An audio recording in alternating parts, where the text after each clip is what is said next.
আল্লাহর কোরআনটা এরা মেনে নিতে পারে নাই। এরপরেও আমার নবীকে কি পরিমাণ আঘাত দিয়েছে তারা। ওই নবীর জামানার মধ্যে আমার নবীর জবান থেকে কথা শোনার পরে কেউ কেউ কথা মানলো, কেউ কেউ মানতে পারে নাই। হানজালা মেনেছে, আমার মাওলা দরবারে কামিয়াব হয়ে গেল। কি পরিমাণ কামিয়াব, এমন কোন বান্দা নাই হানজালার কাহিনী তোমরা জানো না। সেই হানজালা আল্লাহর দরবার থেকে কি পরিমাণ প্রতিদান পাওয়া গেল। দুনিয়াতে হাউজে কাউসারের পানি দিয়া যার গোসল হয়ে গেল। আবার দামি দামি ফেরেশতাদের মাধ্যমে উহুদের যুদ্ধ শুরু হয়ে গেল।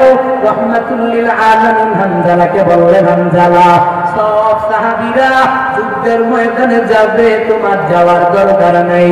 ও হানজালা বাসর রাতে যাও, উদযাপন করে নাও। আজকে তোমাকে এই ক্ষেত্রে রুখসত দিয়া দিলাম, আজকে আমাদের সাথে উহুদের ময়দানে যাওয়া লাগবে না। নবীর কথা মানতে যাইয়া যখন হানজালা উহুদের ময়দানে যাই নাই, দৌড়াইয়া বাসর রাত উদযাপন করার জন্য চলে গেলে। বাসর রাত উদযাপন করে গোসলের জন্য হানজালা দৌড়ায়। আর যাওয়ার পথে নিজের কানের মধ্যে শুনতে পায় কে যেন মদিনার গলিতে গলিতে বিভিন্ন জায়গায় কে যেন আওয়াজ দেয়, কুতিলা মুহাম্মদ, আমার নবী উহুদে নাই। ওই হানজালা আমার নবী শহীদের কথা শুনে, আমার নবীর দুনিয়া থেকে বিদায়ের কথা শুনে শুনে এবার তো কিসের গোসল করবে দৌড়াইয়া। হানজালা নিজের বিবির দরবারে হাজির হয়ে যায়। আর যাইয়া বিবিরে বলে, ও বেবি গোসল করা লাগবে না, তরবারিটা দাও, তরবারি নিয়ে উহুদের ময়দানে আমার যাওয়া লাগবে। বিবি ডেকে বলে, ও স্বামী আমার হানজালা, তোমার উপরে ফরজ গোসল, ফরজ গোসল করে করে এরপরে তুমি উহুদের ময়দানে যাও। ফরজ গোসল না করে ময়দানে যাওয়া উচিত হবে না। এই কথা বলার পরে হানজালা বলে, ও বিবি, তোমার অন্তরের মধ্যে কি নবীর মায়া নাই? তোমার অন্তরের মধ্যে কি নবীর প্রতি কোনো প্রেম নাই? তোমার অন্তরের মধ্যে কি আমার মদিনাওয়ালা নবীর প্রতি ভালোবাসা নাই? তুমি আমার তরবারিটা দাও, আমি তরবারি নিয়ে নিয়ে উহুদের ময়দানে গিয়ে হাজির হয়ে যাব। যেই এলাকায় আমার নবী নাই, ওই এলাকার মধ্যে আমি হানজালা গোসলটা কার জন্য করব? আমার ফরজ গোসলের কোনো দরকার নাই, ফরজ গোসলের আমার কোনো প্রয়োজন নাই। তুমি তরবারি দিয়া দাও, এই কাফেরদেরকে দুনিয়া থেকে বিদায় করে দেওয়া লাগবে। বিবি আর দেরি না করে হানজালার হাতের মধ্যে যখন তরবারি দিয়া দিলেন, হানজালা নবীর প্রেমে পাগল হইয়া উহুদের ময়দানে দৌড়ায়। চাপা এলাকার মুসলমানেরা শুনো, ওই হানজালার কি পরিমাণ হৃদয় বিদারক ঘটনা। হানজালা বাসর রাতটাকে প্রায়োরিটি না দিয়া, নিজের গোসলটারও প্রায়োরিটি না দিয়া, রহমাতুল লিল আলামিনের প্রেমে মগ্ন হইয়া যাইয়া সেই এলাকায় নবী নাই, ওই এলাকায় কার জন্য গোসল করব? দৌড়াইয়া যখন চলে গেলে উহুদের ময়দানে যাইয়া কাফেরদের উপরে খুব লইয়া রাগান্বিত হইয়া কাফেরদেরকে কচু কাটার মতো এদেরকে জাহান্নামে পাঠাইয়া দিয়া একটু পরে হানজালাও দুনিয়ায় নাই, দুনিয়া থেকে শহীদ হয়ে গেলেন। ইন্না লিল্লাহি ওয়া ইন্না ইলাইহি রাজিউন। হানজালা দুনিয়ায় নাই, উহুদের ময়দানে যুদ্ধ যখন শেষ হয়ে গেল, রহমাতুল লিল আলামিন তার সব সাহাবায়ে কেরামকে বলতে লাগলেন, হে আমার সাহাবায়ে কেরাম, উহুদের ময়দানে তোমরা যাও, আর আমার যে সাহাবীরা আমি নবীর প্রেম অন্তরে লইয়া এই উহুদের ময়দানে শহীদ হয়েছে, যাও এই উহুদের ময়দানে শহীদ গুলোকে ধরে ধরে ধরে ধরে সব লাশগুলোকে একসাথে করে দাও। এদেরকে গোসল দেওয়া যাবে না, যাবে না, যাবে না। এদেরকে বিনা গোসলে দাফনের মধ্যে দিয়া দাও। কারণ আল্লাহ পাকের ধর্ম ইসলামটাকে দুনিয়াতে কায়েম করার জন্য যারা এই দুনিয়াতে নিজের জীবনটারে বিলীন করে দিয়া দেয়, এদের গোসল করা লাগে না, এরা শহীদ, এদের গোসল লাগে না। কেন কেন জানুনি? আমার মাওলার দরবারে শহীদের একটা হাত নাই, একটা হাত ছাড়িয়ে আমার মাওলার দরবারে উঠবে। কোন কোন শহীদের একটা পা নাই, পা হারা অবস্থায় মাওলার দরবারে উঠবে। আল্লাহ সেদিন বলবে, হে আমার বান্দা, তোমাকে আমি আল্লাহ হাত দিয়েছিলাম, তোমার হাত গেল কোথায়? হে আমার বান্দা, এত মায়া করে আমি তোমার পা দিয়েছি, আজকে তোমার পা গেল ওই পা তুমি আমার কাছে কেন আনতে পারো নাই রে বান্দা? সুবাদারা ওই দিন আল্লাহর দরবারে বলবে, ও আল্লাহ, কেন আপনার দরবারে আনতে পারি নাই জানেননি? ওই যে উহুদের ময়দানে যাইয়া, বিভিন্ন ময়দানে যাইয়া আপনার নবীর প্রেমে পাগল হইয়া ধর্মটাকে দুনিয়াতে কায়েম করার জন্য মজলুমের পক্ষে দাঁড়াইয়া জালেমের বিরুদ্ধে তরবারি ধরতে যাইয়া আমাদের তাজা রক্তগুলো আমরা জমিনের মধ্যে বিলীন করে দিয়া দিলাম। আল্লাহ সেদিন বলবে, হে আমার সুহাদা বান্দারা, এত কষ্ট করেছো, তোদের জন্য আমি আল্লাহ জান্নাত বানাইছি, যাও বিনা হিসাবে জান্নাতে ঢুকে যাও। সুহাদায়ে কেরাম যারা, এরা যে হালাতে এদের ইন্তেকাল হয়ে গেল, মানে মৃত্যুবরণ করলেন, শহীদ হয়ে গেলেন, এরা ওই হালাতে আমার মাওলার দরবারে উঠবে। আল্লাহর বিচারের কাঠগড়ায় এরা এভাবেই দাঁড়াবে। মদিনাওয়ালা নবী বলেন, এই সাহাবায়ে কেরামরা, যেই উহুদের ময়দানে আমার সাহাবারা দুনিয়া থেকে বিদায় হয়ে গেল, এদেরকে একসঙ্গে করে নাও আর বিনা গোসলে এদেরকে দাফন দিয়া দাও। রাহমাতুল লিল আলামিন আদেশ দেওয়ার পরে সবগুলো সুহাদাদেরকে একসাথে করা হলো। একটু পরে একটা মহিলা পর্দা সহকারে আমার নবীর দরবারে হাজির হয়ে যায়, আর আয়েশা বলে, নবী আমার সব সুহাদাদেরকে বিনা গোসলে দাফন দিবেন, কিন্তু না না, আমার স্বামীর বিনা গোসলে দাফন দেওয়া যাবে না। এই কথা বলার পরে নবী বললেন, কেন তোমার স্বামীর গোসল দেওয়া যাবে না?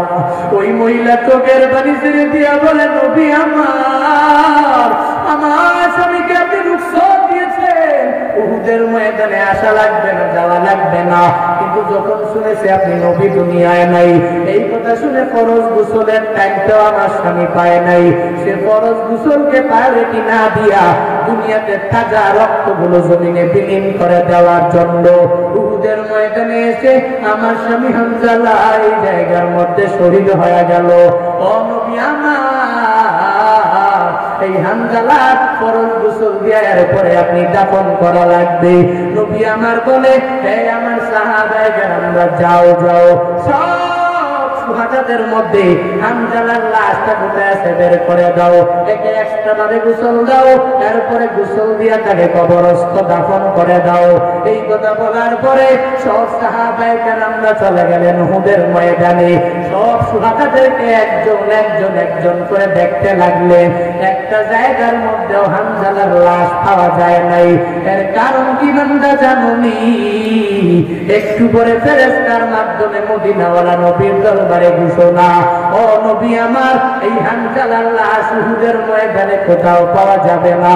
উহুদের ময়দানে শুধু না, সারা বিশ্বের সব জায়গায় খুঁজে পাওয়া যাবে না, যাবে না, যাবে না। ও নবী আমার, যেই হামজালা আপনার উম্মত, আপনার এত দানে সাহাবী হওয়ার পরেও, উৎসব দেওয়ার পরেও যেই হামজালা উহুদের ময়দানে এসে পড়েছে, তার মনের খবর আমি আল্লাহ জানি। তার মনের মধ্যে নবীর প্রতি কি পরিমাণ মায়া, এটা আমি আল্লাহ ভালো করে জানি, জানি জানি জানি জানি। ও নবী আমার, এই হামজালা লাশের দুনিয়ার কোন পানি না হবে, আমি নবী এটা মেনে নিতে পারবো না, পারবো না, পারবো না, পারবো না। আমি আল্লাহ মেনে নিতে পারি নাই আমার নবী সাহাবাদের মাধ্যমে হামজালার গোসল দিবে, এটা আমি আল্লাহর সহ্য হবে না।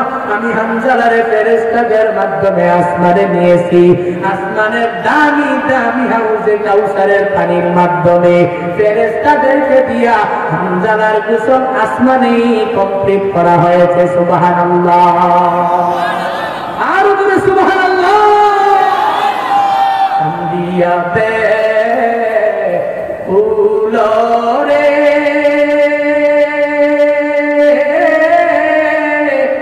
হামজালা শহীদ রে, কলি জাসি রিসে জঙ্গে উহুদে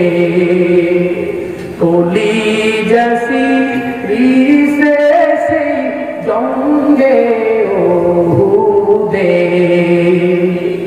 नबीर एक साहाबी छिले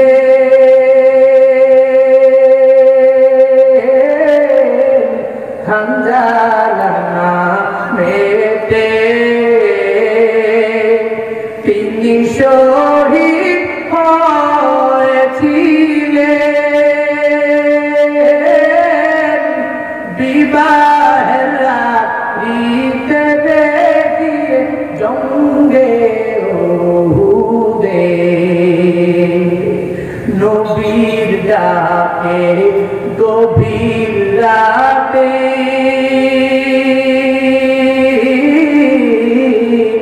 কহেন বিবি তরে বিয়ের রাতে চলছি রানে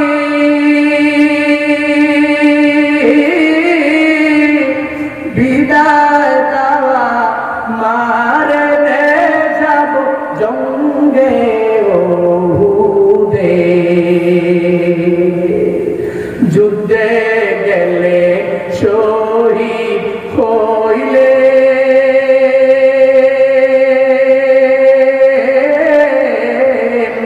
না পাক হালাতে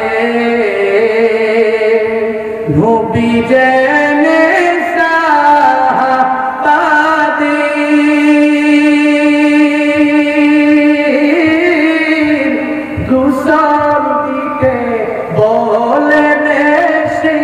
জঙ্গে ওহুদে ওমনি গাইবি আওয়াজ নবীজি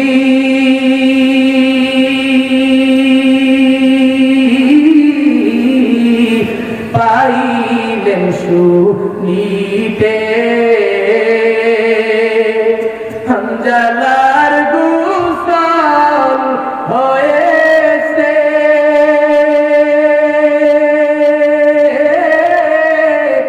ফেরেশতাদের হাতে জান্নাতের পানিতে কান্দিয়া কুলরে হানজালা শহীদ রে ফুলি জসি जिसे जंगे ओहुदे कुली जसी रीसे जंगे ओहुदे कुली जसी रीसे जंगे ओहुदे